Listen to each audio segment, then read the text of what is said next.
Amém. Abra sua Bíblia comigo na carta aos Romanos, capítulo 12. Nós vamos ler do versículo 3 ao versículo 8. Romanos 12, 3 a 8. Amém? E aí você mantém sua Bíblia aberta. Quando a gente acabar a leitura, a gente vai estar refletindo mais a fundo aí nesse texto. Amém? Romanos 12, do 3 ao 8. Glória a Deus. Aleluia. Os irmãos encontraram? Amém? Diz assim a palavra do Senhor. Porque pela graça que me foi dada, digo a cada um de vocês, que não pensem de si mesmo além do que convém. Pelo contrário, pense com moderação, segundo a medida de fé que Deus repartiu a cada um. Porque assim como num só corpo temos muitos membros, mas nem todos os membros têm a mesma função, assim também nós, embora sejamos muitos, somos um só corpo em Cristo e membros uns dos outros. Temos, porém, diferentes dons segundo a graça que nos foi dada. Se é profecia, seja segundo a proporção da fé. Se é ministério, dediquemo-nos ao ministério. O que ensina, dedique-se ao ensino. O que exorta, faça-o com dedicação. O que contribui, com generosidade. O que preside, com zelo. Quem exerce misericórdia, com alegria. Amém? Pode tomar o seu assento. Irmãos, nós estamos começando agora uma nova série sobre dons espirituais. Então, irmãos, serão 6 mensagens, tá? A gente só vai dar uma pausa na conferência Zaima, depois a gente termina a série, tá?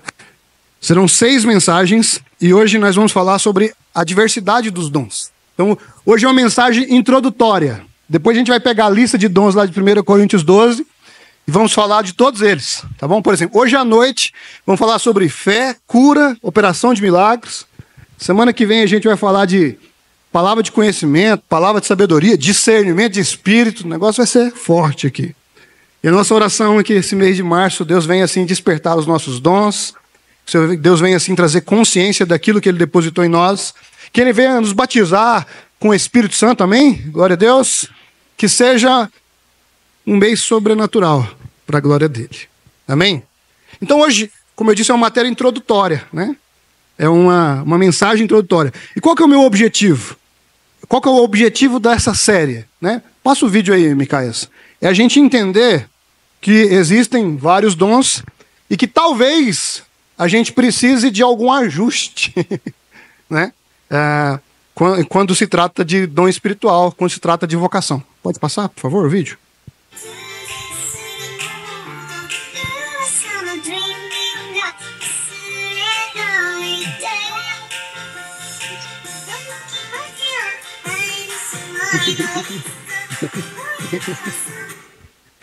E aí, será que essa menininha tem vocação para jogadora de futebol ou para líder de torcida? Para ginasta, né? Então, eu quis trazer esse vídeo justamente para fazer uma provocação. Às vezes, a gente está fazendo a coisa certa, mas no lugar errado. Às vezes a gente está achando que tem um dom, quando na verdade Deus está deixando claro que a gente tem outro. Às vezes a gente está querendo chutar a bola, mas Deus quer a gente dando pirueta, tá vendo? Pois bem, irmãos, na Bíblia tem pelo menos 3 listas de dons. A mais conhecida está lá em 1 Coríntios 12, que a gente vai ler lá. Línguas, interpretação de línguas, profecia, palavra de conhecimento, palavra de sabedoria, fé, operação de milagres, cura, enfim. Essa é a mais conhecida. E essa lista aí, nós já chamamos de dons espirituais. Tratam-se dos dons que foram dados pelo Espírito Santo. Amém? Algumas semanas atrás, nós falamos de uma outra lista aqui, que está lá em Efésios 4, versículo 11, que temos uma outra lista de dons, que tem 5 dons lá, que a gente chama ele de dons ministeriais. Alguns vão dizer os 5 ministérios, outros vão assim, é 5 ministérios, mas é 4 funções. Outros vão dizer assim, desses 5 aí, 2 não existe hoje. Enfim, a ideia, nós não vamos entrar nos pormenores aqui não. Só que dessa lista, nós temos os dons dados pelo Filho. Amém? 1 Coríntios 12, Espírito Santo. Efésios 4, 11, Filho. E agora nós lemos aqui Romanos 12, do 6 ao 8. Nós temos uma terceira lista, que são os dons que o Pai nos dá. Amém? Percebe? Você viu? O Pai tem dom para dar, o Filho tem dom para dar, o Espírito Santo tem dom para dar.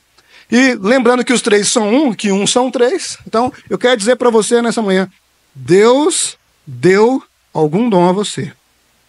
Ou alguns dons. A pergunta é, você sabe qual foi o dom que Deus te deu? Você já tem convicção disso? Ou melhor, o que você tem feito com aquilo que Deus te deu? Você já parou para pensar nisso? Então, hoje nós vamos falar sobre isso.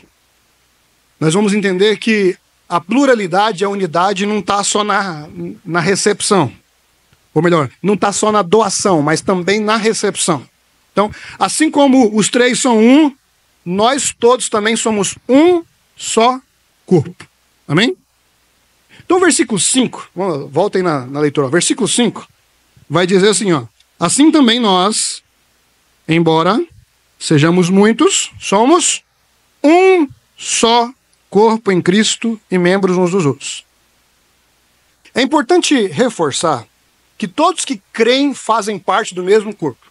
Hoje em dia tem muitas igrejas, muitas denominações. Hoje em dia, né, dá para você escolher a igreja de acordo com aquilo que você entende, né, ser o mais correto, o mais sensato. Nós temos igrejas de todos os formatos, de todas as cores. O importante é que o primário não seja negado. O que é o primário? Que é a igreja de Jesus Cristo. A igreja onde Jesus é o centro.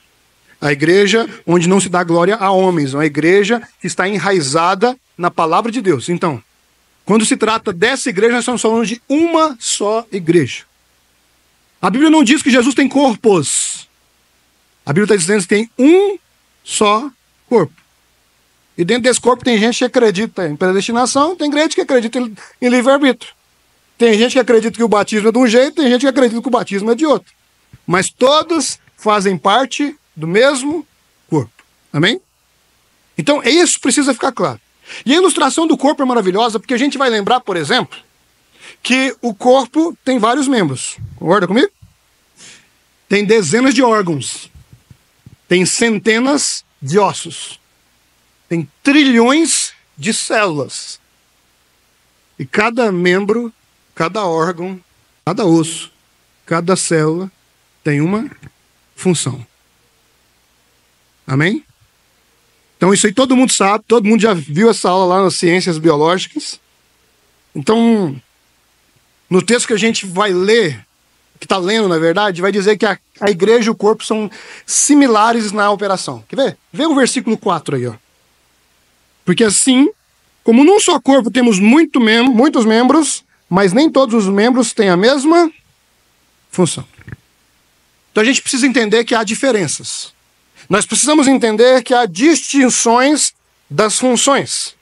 Então, para a elucidação, a gente vai ficar falando de corpo aqui, porque é a forma utilizada aqui em Romanos 12, é a forma que Paulo fala lá em 1 Coríntios 12.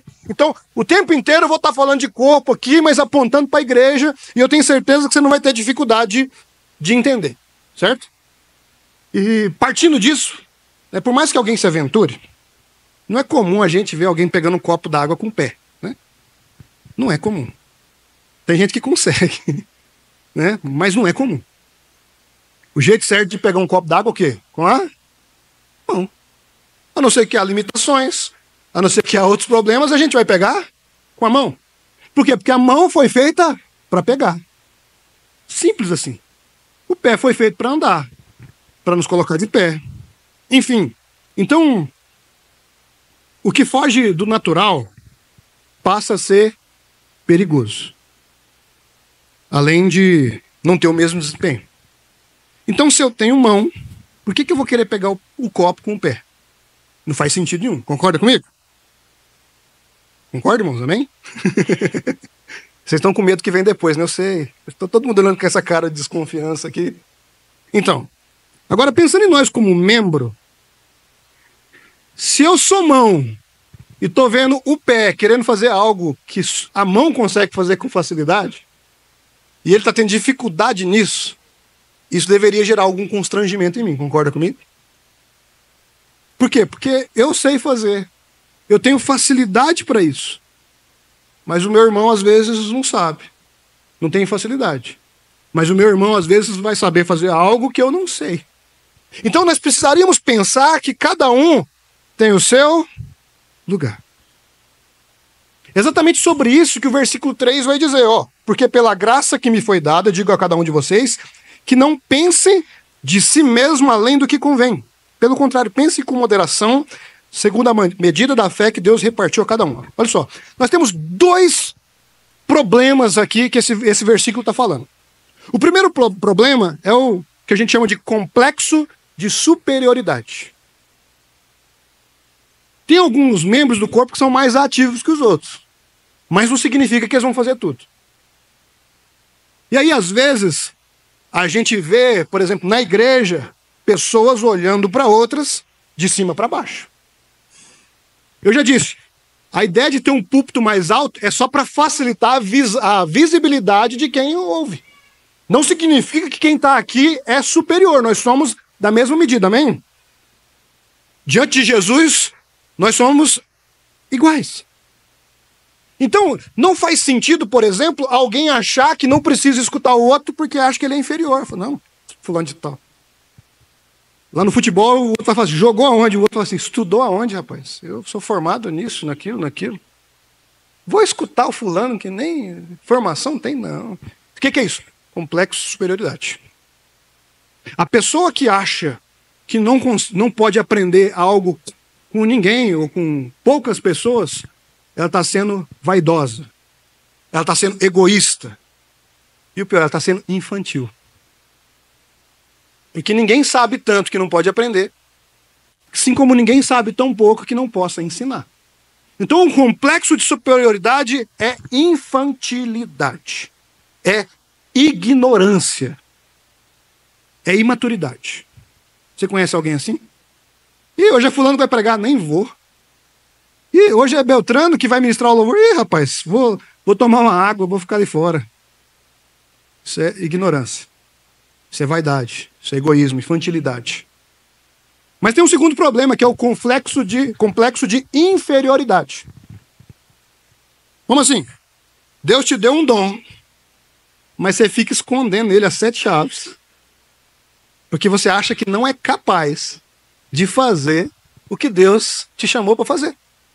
Você acha que tem gente que vai fazer melhor o que Deus chamou você para fazer.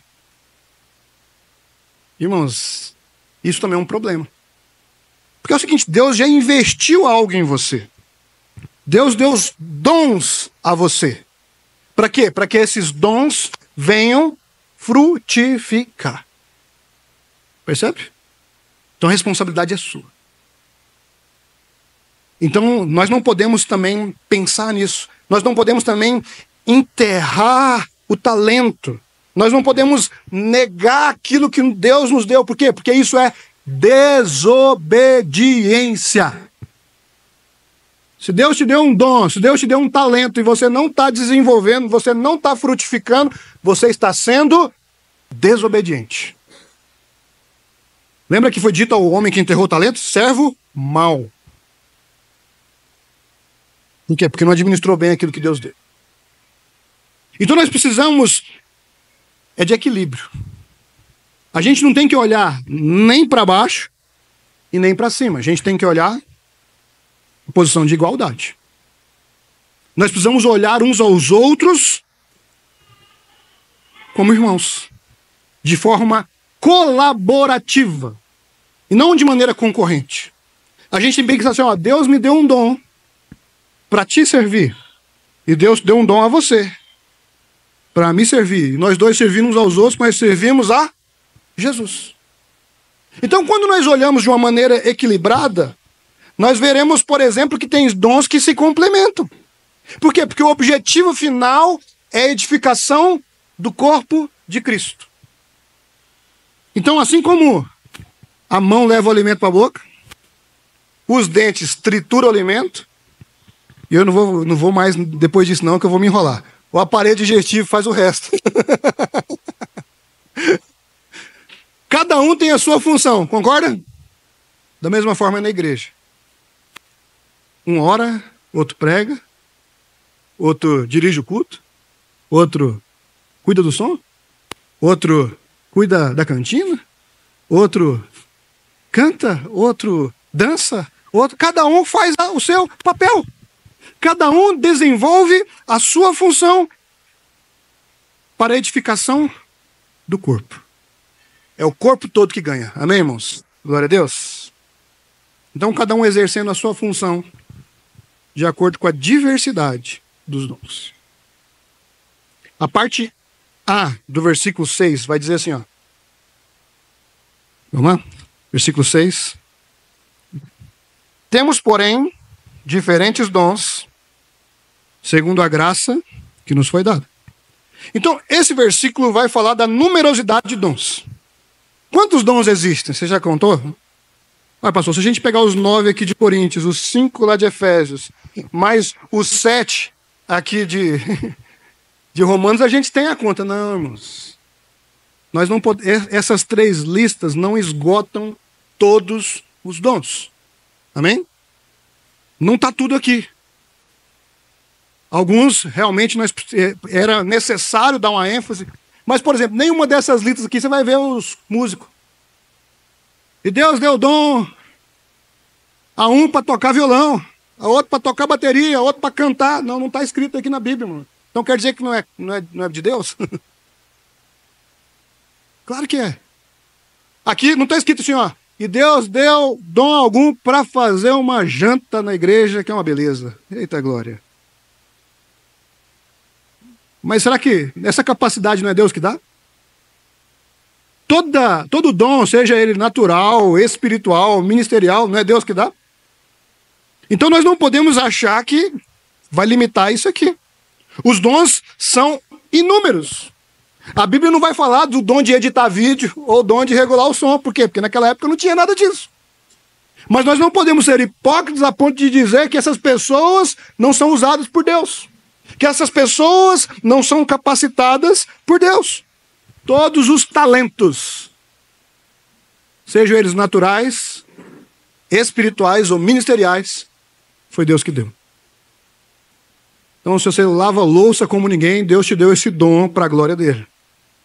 Se você limpa uma casa como ninguém, Deus te deu esse dom para usar para a glória dele. Se você faz conta como ninguém, Deus te deu esse dom para a glória dele. Aí tem o pastor, eu tenho o dom de gastar.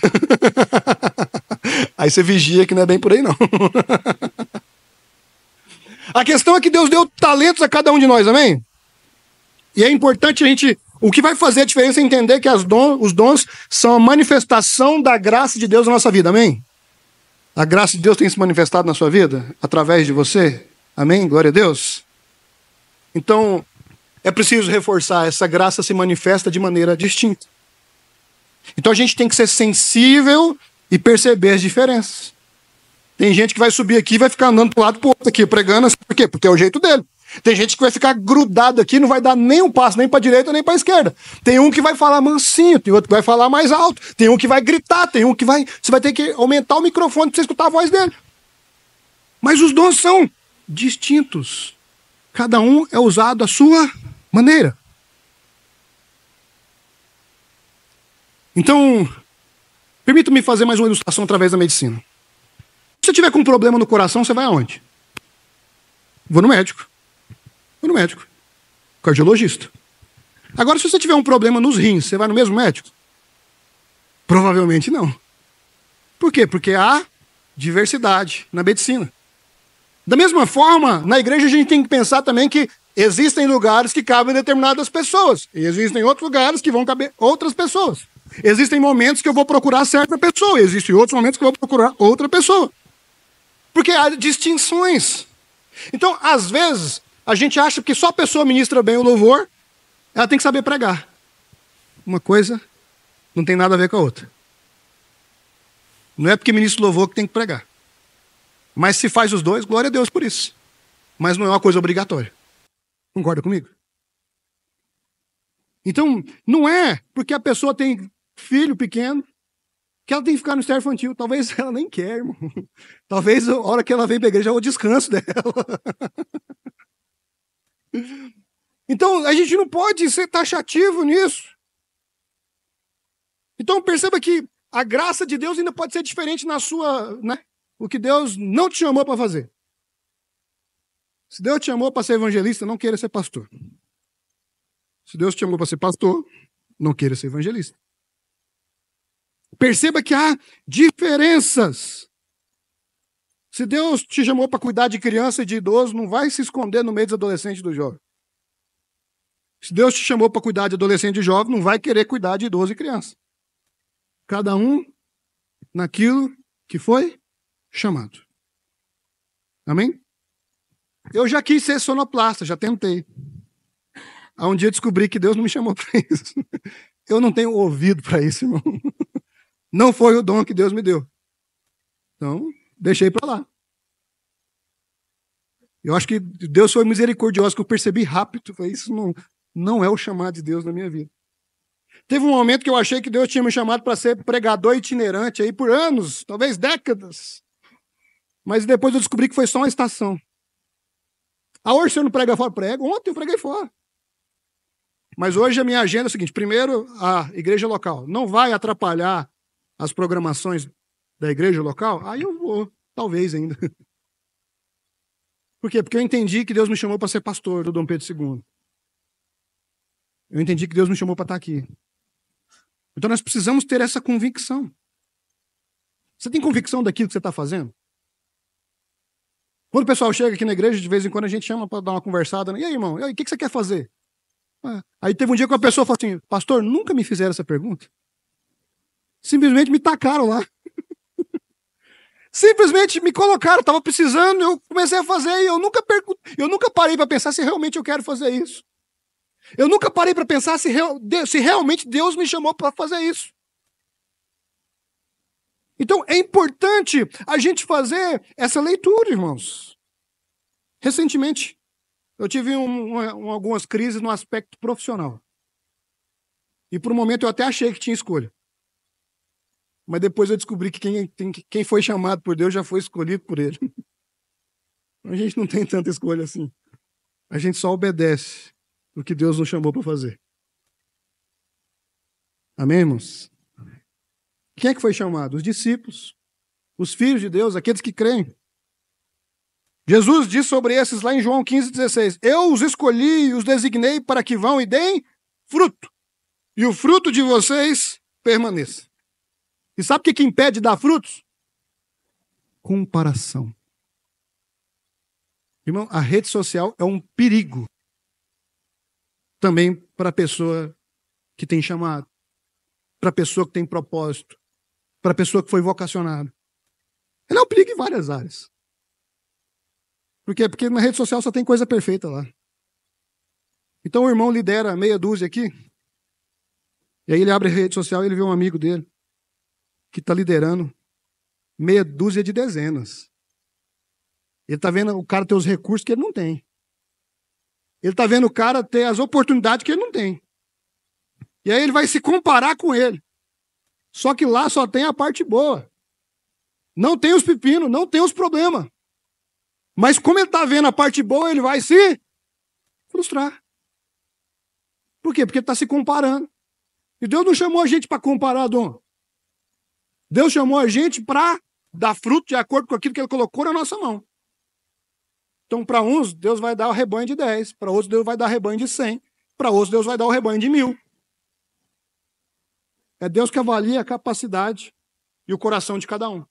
Por que que Deus... Então Deus é injusto. Não, porque talvez, se Deus der o rebanho de 1000 porque tem 10, Ele não vai estar preparado para isso, ele vai ficar vaidoso. Então, não vamos entrar nessa, não. Não vamos entrar em comparação, não. O músico, às vezes, vai ficar contrariado, porque ele fala assim: nossa, na hora que estava adorando aqui, eu dei o meu melhor, eu dei o meu tudo. E a igreja nem reagia. Mas na hora que o pastor fulano de tal pegou o microfone, parece que começou o culto. Tudo mudou, tudo transformou. E aí você vai entrar em crise. Frustrar. Às vezes o evangelista traz alguém para a igreja e ele está vendo o relacionamento desse cara que ele trouxe com o pastor e vai falar: olha lá, eu trouxe o cara para a igreja, ele é mais amigo do pastor que eu. E o pastor vai olhar e falar assim: cara, esse cara só está aqui porque o evangelista trouxe. E vai ficar um olhando para o outro e nenhum dos dois olhando para Jesus e vão entrar em crise.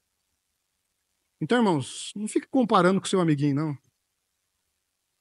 Não fica comparando com o irmão que tem a mesma ordenação que você. Não fica comparando com o irmão que veio antes ou que veio depois. Não fica comparando aquele irmão que você acha que é compatível com você, não, porque igual a você não tem ninguém. A estação que Deus deu para você é diferente da estação que Deus deu para o irmão. Essas coisas vão atrapalhar a gente de seguir em frente. Vão atrapalhar a gente de frutificar. Então, os dons são diferentes. Os momentos são diferentes. Deixemos de fazer comparações infundadas e vamos olhar para quem nos capacitou, para quem nos chamou, de forma que nós possamos usar o que Ele nos deu, ao mesmo tempo que fazemos o nosso melhor. Amém, irmãos? Eu sei que vocês estão sentindo essa parte, falta da parte expositiva agora, deixa eu expor um pouquinho do texto. Vamos lá para o versículo 6, tem os dons aí, eu queria falar sobre eles de maneira breve, sobre cada um deles.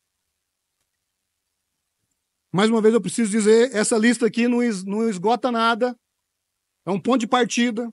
Você pode pegar essa lista aqui e continuar de acordo com os princípios aqui estabelecidos, amém? Então, ela vai nos nortear. Então, a primeira vai ser o profeta, se é profecia, que seja segundo a proporção da fé. Então, algumas confissões vão dizer o seguinte, ó, não existe profeta hoje em dia. Vai dizer, profeta bom é profeta morto. Ou então eles vão dizer assim, não, o profeta hoje é o que prega. Nós somos pentecostais, nós cremos, por exemplo, no dom da profecia. Então nós cremos que se profecia aqui também está relacionado a prever o futuro. Deus mostra as coisas para os profetas, amém? Mas isso também requer responsabilidade do profeta. A Bíblia diz também, em parte conhecemos, em parte profetizamos. Então requer também um cuidado da parte do profeta. Assim como requer também um cuidado daquele que desenvolve a profecia por meio da pregação. Todos aqueles que pregam estão profetizando, amém, irmãos? Então, se você é pregador da palavra, você é profeta. Aleluia, glória a Deus. Ficou até mais pentecostal agora, não ficou? Eita, deu vontade de dar uma glória, de dar uma girada aí, né? Você é profeta, irmão. Se você prega, você é profeta. Aleluia, glória a Deus por isso.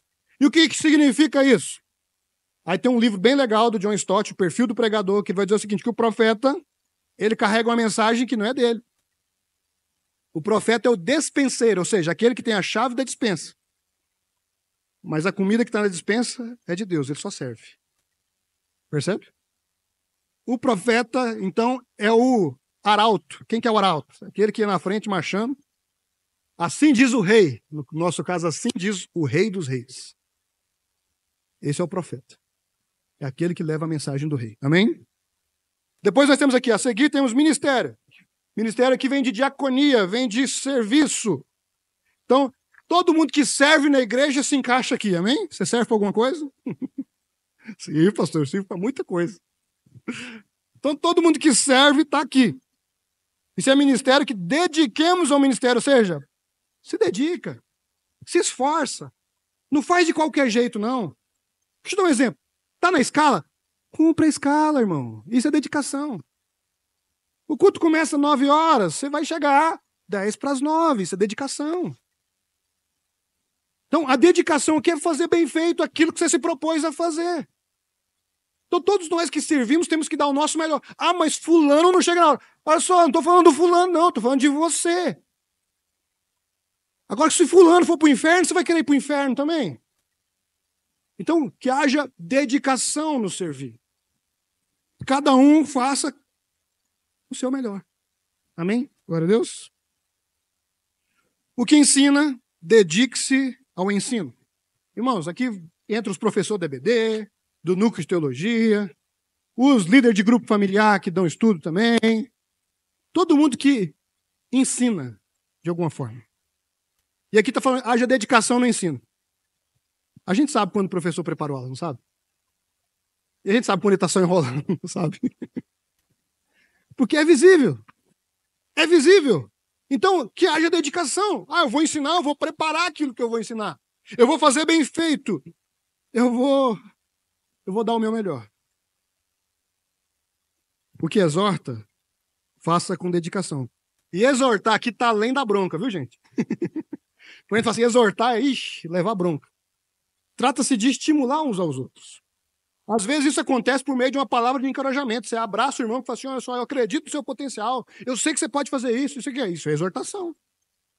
Pastor Hernandes Dias Lopes vai dizer o seguinte, se o ensino está relacionado ao conhecimento, a exortação está relacionada aos sentimentos, à consciência. Então, às vezes, ela vai vir por meio de bronca. Mas, às vezes, ela vai vir por palavra de ânimo. Amém? Mas ambas têm que ser pensadas, preparadas. Você já viu aqueles discursos de treinador? Ele faz aquele discurso, sim, para levar o time para cima. Irmão, você acha que ele não ensaia aquilo? Você acha que ele não treina? Você acha que ele não pensa em cada palavra que ele vai falar? Isso é exortação. Então, eu sempre gosto de falar para os irmãos, quando você vai chamar a atenção de alguém, não faz isso de cabeça quente, não. Vai orar, preparar, aí depois você vai lá, tem aquela conversa especial de ânimo, amém? Glória a Deus. O que contribui, não está falando de valor, de quantidade, mas está falando da intenção no coração da pessoa. Agir com generosidade é entender que a contribuição não é um peso, mas um privilégio. Sabe, a pessoa generosa é aquela que se sente privilegiada em ajudar os outros. A pessoa generosa é aquela que fica feliz vendo as pessoas sendo abençoadas por ela. Amém? E quando falamos de quem preside vai englobar todos os líderes. Esses devem ser zelosos, cuidadosos em tudo que fazem, nas decisões que tomam, porque essas podem influenciar as mais diversas pessoas. Uma fala errada faz mal, não faz? Mas uma fala errada de um líder faz muito mais mal. Um exemplo de um crente faz mal, não faz? Um mau exemplo de um crente? Um mau exemplo de um líder faz muito mais mal ainda. Por isso que nós temos que ser cuidadosos. Por isso que nós temos que ser zelosos. Porque os líderes inevitavelmente estão na vitrine. Tem muita gente olhando para eles. E a palavra de Deus diz, ai daqueles por quem de mim vier escândalo. Pesado, né? Então isso requer zelo, cuidado. Por fim, quem exerce misericórdia é a pessoa que está engajada em ajudar o próximo. Ela intercede como se estivesse orando para si. Ela faz para ele o que ele queria, que ela gostaria que fizesse por ela. Ela renuncia, ela abre mão do seu conforto em prol de ajudar o próximo. Aqui nós temos, então, alguns exemplos. E eu gostaria de concluir. Fica de pé no seu lugar.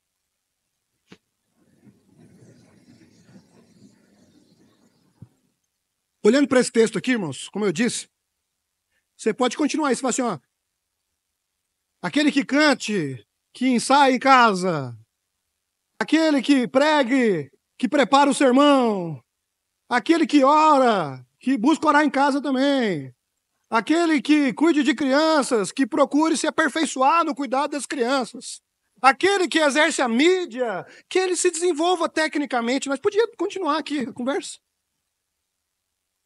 Mas, olhando para isso aqui, eu lembro de uma canção que eu escutava nos acampamentos nos inícios dos anos 2000. Eu era pré-adolescente, tá? Não imagina que... Agora com a barba branca ainda, né?